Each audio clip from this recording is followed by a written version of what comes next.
1 Kings 9. When Solomon had finished building the temple of the Lord and the royal palace and had achieved all that he desired to do, the Lord appeared to him a second time as he appeared to him at Gibeon. The Lord said to him, I have heard the prayer and plea you have made before me. I have consecrated the temple which you have built by putting my name there forever. My eyes and my heart will always be there. As for you, if you walk before me faithfully with integrity of heart and uprightness as your father did, and do all I command and observe my decrees and laws, I will establish your royal throne over Israel forever. As I promised David your father when I said, you shall never fail to have a successor on the throne of Israel.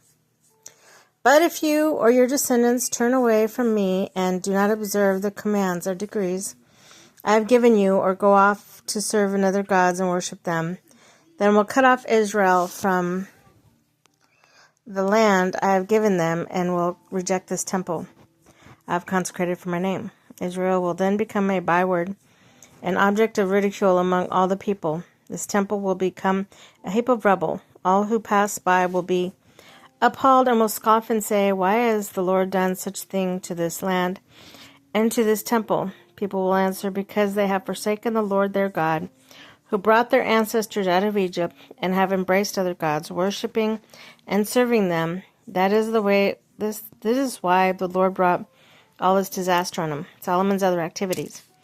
At the end of 20 years, during which Solomon built these two buildings, the temple of the Lord and the royal place, King Solomon gave 20 towns in Galilee to Hiram, king of Tyre, because Hiram had supplied him with all the cedar and juniper and gold he wanted.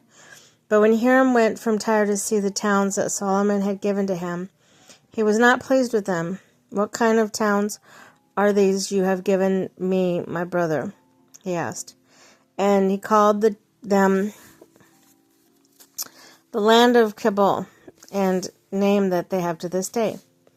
Now Hiram sent to the kings 120 talents of gold. Here is the account of the forced labor King Solomon conscripted to build the Lord's temple.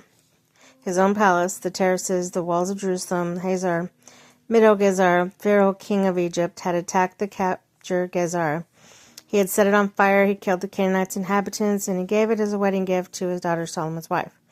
And Solomon rebuilt Gezer. He built up Lower Beth-Horon, Balath, and Tadmor in the desert with his land, as well as his store cities and the towns for his chariots and his horses. Whatever he desired to build in Jerusalem, in Lebanon, throughout all the territory he ruled.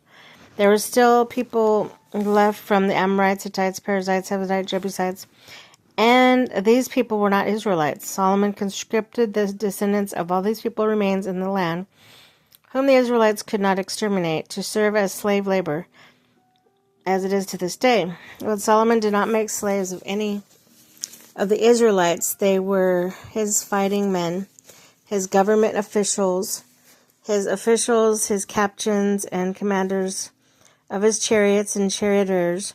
They were also chief officials in the charge of Solomon's projects. 550 officials supervising those who did the work. After Pharaoh's daughter had come up from the city of David to the palace Solomon had built for her, he constructed the terraces. 3 times a year Solomon sacrificed burnt offerings and fellowship offerings on the altar he had built before the Lord, burning incense before the Lord along with them, and so fulfilled the temple obligations. Let's see. So King Solomon also built ships at Ezion Geber, which is near Elath and Edom, on the shore of the Red Sea. And Hiram sent his men sailors who knew the sea, to serve in the fleet with Solomon's men. They sailed to Ophir and brought back 420 talents of gold, which they delivered to King Solomon.